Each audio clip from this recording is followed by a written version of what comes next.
Well, I guess I gotta take a chance here. Hey guys, Matt the Greeter. So, I'm wearing earplugs right now, and I don't know if they're helping or hurting. Because, you know, you're supposed to wear earplugs with a full face helmet anyway, unless it's like a super expensive helmet and is like soundproof or whatever. So I'm trying to wear earplugs, but they have, first of all, make my voice ridiculously loud in the helmet, and I can't hear the GoPro beep. So hey, Indy Ridge boots, let's check the waterproof. Woo! There we go. Notice my lace is tucked in. Anyhow, I wanted to just not revise. I shot this video already, and I don't want to use that previous one. It's fine, but let's pretend that never happened, and just look at that fake horse. Plastic. It's fantastic. Anyhow, all right. So I made another mistake. So the earplugs might have been a mistake because everything's super loud in the helmet. And I'm chewing gum. I forgot to spit my gum out before I put on the full face. When I was wearing half helmets all the time, I always chew gum because it keeps my teeth from slamming together on the bumps. And well, now I'm wearing a full face. So normally I would get tired of the gum and try to nail a stop sign or something, but no, I'm stuck with it. Yes, it's true. Happy to. Anyway, so let me talk about, I shared a poem a little while ago that I had written for a cat that I used to be friends with. I didn't own him. He wasn't my cat. But if humans and animals can be friends, then I would consider us friends. So, to explain the situation behind that poem, and by the way, the poem is called Just Like This, so if you click back a handful of videos, you should see it. It's about 1.5 minutes long, and you know, you can see why I posted it then. But I want to fill in some details. So the cat that I'm referring to in the poem was in fact a tiger cat. I called him Tanger, T-A-N-G-E-R, so named after a good friend of the family's cat, also named Tanger, which I'm not sure what his cat was named after. Also an orange tiger cat. So it could be named after Tang, you know, because that's orange. There's just the space drink. So, you know, it's in powdered form. You send it up to space and consume it up there, as opposed to the type of beverage that you consume down here and then it sends you up into space temporarily. You should avoid operating heavy machinery. But anyway, wow, look at those flowers, huh? Crocuses. Where were we? So, many of you know that I lived near Canada, over here in eastern United States. I was in New York, and about 20 minutes from the border of Canada. So, there was a lot of open space up there, and so somehow, hey buddy, this was like a former life of mine, you know, so I had a life that I thought was gonna go a certain way, and then it was quickly drawing to a close, you know, in the last couple of years up there. So I had acquired, or I'll use the we in the past tense because that is an expired we, but we had acquired some barn cats. They were kittens, little tiny kittens that were born in a barn that of somebody we knew, and they were not going to care for the kittens or whatever, so we figured we would take them. Anyhow, one of those kittens was an orange tiger, a guy, a little fella, and we took a shine to each other because we were both of the rapscallion ilk. And so we became buddies, and you know, cats grow pretty quick, and over the course of a couple of years he grew into a nice big powerful full-size cat. So anyway, Tanger and I we used to live next to a cornfield, like a big cornfield. And what's up, dude? What's up? And so at night, all right, I'm from around New England, so there's a lot of street lights and stuff here.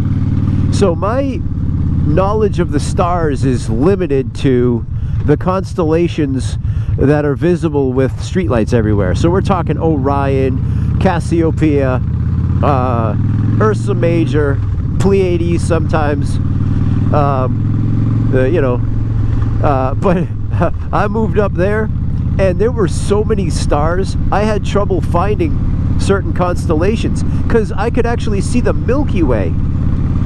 And some of you guys are like, yeah, it's no big deal, but I had never seen that. I didn't know you could see the Milky Way. And you could, if you've ever seen it, I could really appreciate that I'm standing on the edge of this spiral galaxy, looking in towards the center. These signs do nobody any good, you know. So I'm trying to not speed and talk at the same time, but anyhow, 25 is not a comfortable speed for this road. Anyway, so I would go out a lot because of I just felt so at home out under the stars and in nature. So I'd be outside, and Tanger, who was my buddy, used to come out of wherever he was living and visit me. And anytime I was out, he'd come over and we'd hang out a little bit, and then he'd go back to wherever it was he actually lived. So this is a cat that never lived in a house. This is a cat that never ate cat food. You know what I'm saying? And I was hardly more civilized than that. So, you know, I'd be laying on my back in the dark, you know, next to the cornfield, but not too close. You know, don't get surprised by a coyote. There were a lot of coyotes up there. And you almost could never hear him coming. But he'd come rocketing out of the corn, or sometimes the field was used for hay. He'd come rocketing out of there, and he'd just give me a quick swipe. No claws. Just give me a pat, and then zip back into there. He was having a great time. And then eventually he'd get tired, and then he'd climb up on my stomach and hang out, steal my body heat, you know, and he'd purr away, and my blood pressure would go to a healthy human blood pressure. It was really nice. So I liked that cat an awful lot. He didn't have other people friends, you know. For some reason we had a little connection. And I think, I don't know, I was going through a super hard time at the time, and I think sometimes animals are aware of emotions, and I don't know, you know, honestly, I'm going to leave it at that, because I don't know what goes on. But at any rate, he befriended me, and we had a good time. So I'm not sure, he passed on. Many of you from that area know there was an absolutely devastating ice storm. You know, it made national news, and it lasted, I mean, people were without power for weeks or longer, and burning their decks for fuel. You know, people were getting sick from burning creosote, and people were getting carbon monoxide poisoning, you know, putting their generators and not realizing it was too close to the house, or they were actually putting the generators on in the house, and not good. It was absolutely terrible. So the whole world was coated in inches of ice, and it was quite an experience to live through, I'll tell you that.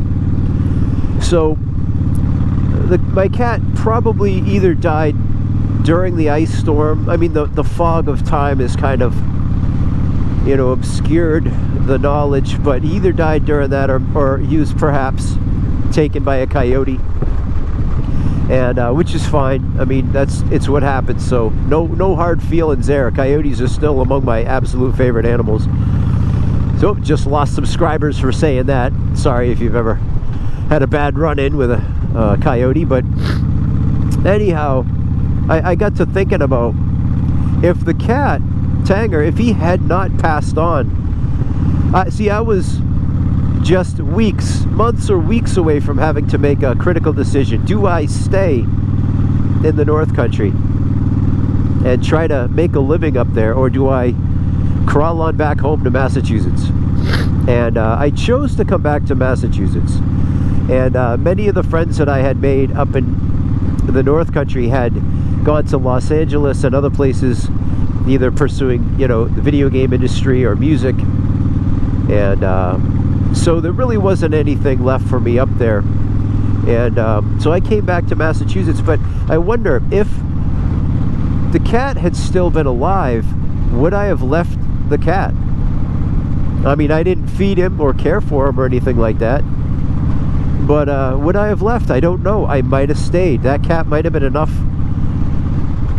to cause me to stay. I don't know. But anyhow, he passed on, and I came home. And that's the end of that. But I thought I'd just give you just a little bit of details about, you know, where that poem came from. So years later, I was still thinking. I still to this day think about that cat.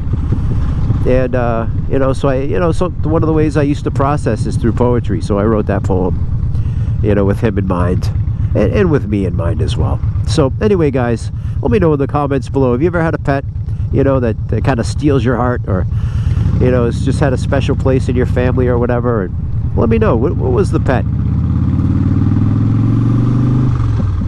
Where'd you get it? You know what I mean? How long did you have it? Did you choose it, or did it choose you? I think my wife, she chose me.